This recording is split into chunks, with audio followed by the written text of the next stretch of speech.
En fait, c'est tout ce qu'on a en commun qui est en train de se perdre, je trouve. Aujourd'hui, on est dans un contexte où tout ce qu'on a en commun est oublié et on est en train de cultiver tout ce qui nous oppose. Et on fait des fois même de ce qui nous unit quelque chose qui nous divise. Et donc, je fais pour nous tous. Ça fait combien de temps que vous l'avez en vous, Omar, ce film? Ça fait 10 ans qu'on en parle. Ça fait 10 ans qu'on en parle de ce film. Et pourquoi c'est le bon moment? Pourquoi c'est la bonne heure? Ben, regardez ce qui se passe en ce moment. Pensez à quoi? Je pense à nous. Non, la France, le climat actuel, on voit bien que on se pose pas mal de questions sur comment avancer ensemble. On parle de comment on va avancer ensemble en faisant référence au passé, mais on donne des références au passé qui sont liées à certaines mémoires et pas à d'autres. Donc je viens apporter ma contribution en rappelant d'autres mémoires.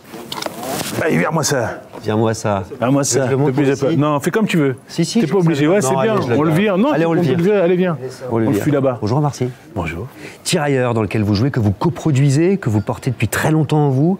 Alors l'histoire, c'est celle effectivement de plus de 200 000 tirailleurs sénégalais qui ont combattu pour une guerre qui n'était pas la leur. Plus d'un tiers ont été tués. Elle n'a jamais vraiment été racontée au cinéma. Vous l'avez présentée en disant cette phrase: on n'a pas la même mémoire, mais on a la même histoire. Quels oublis, quels manques, qu'est-ce qu'il s'agit de combler là? Ben, l'histoire en fait de ces tirailleurs sénégalais, en tout cas pour ma propre mémoire en fin de compte, ce que mon histoire raconte.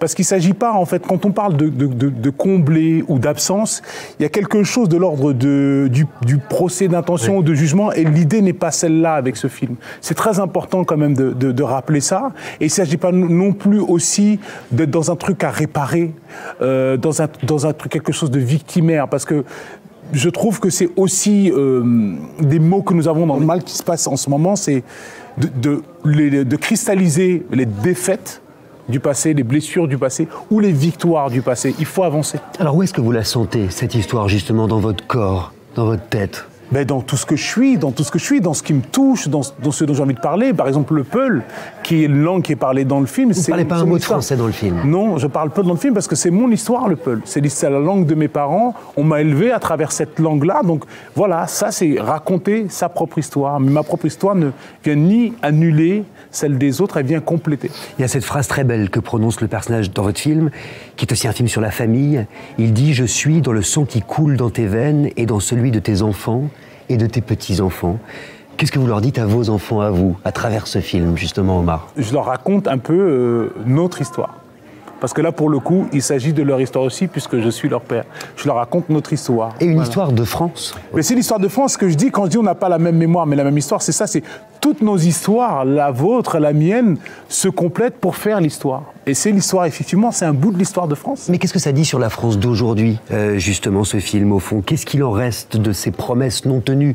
Parce que c'est aussi ça que raconte le film, de ces héros qu'on a oubliés, aujourd'hui. Aujourd'hui, ben, c'est justement se rappeler d'eux, tout simplement. Se rappeler d'eux, raconter leur histoire, se rappeler d'eux et de les remettre à leur place de héros, effectivement. Qu'est-ce que ça permet, le cinéma, pour vous, justement? Comment est-ce que ça permet de faire comprendre quelque chose autrement? Pour moi, le cinéma, c'est un travail qui complète, on va dire, le travail des historiens ou des profs d'école. La pédagogie d'un historien, d'un prof d'histoire peut être complétée par un débat que va amener le cinéma. Parce que le cinéma, il permet cette fiction, justement, parce que le cinéma, il permet d'aller chercher des sujets, ouvrir. Le cinéma permet d'ouvrir, en fait. C'est ce qu'on essaie de faire avec ce film. Et puis de l'émotion aussi, quand même.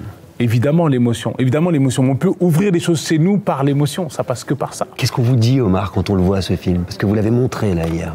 Mais j'ai reçu beaucoup de chaleur. Il n'y a pas vraiment de mots qui sortent de là. Il y a quelques merci, il y a quelques sourires, il y a quelques plissements d'œil. C'est presque pas verbal, en fait, ce qui s'est passé hier. Et c'est encore plus puissant, en fait. Et puis le cinéma, ça permet aussi de fixer dans le temps, de faire histoire aussi, parce qu'une image de cinéma, ça reste. C'est vrai, ça reste dans le temps, et c'est vrai, ça peut servir aussi d'archive, et ça permet de garder en mémoire. Pour qui vous le faites, ce film, au fond? Je le fais pour nous tous, voilà. Pour ça, merci. Merci à vous.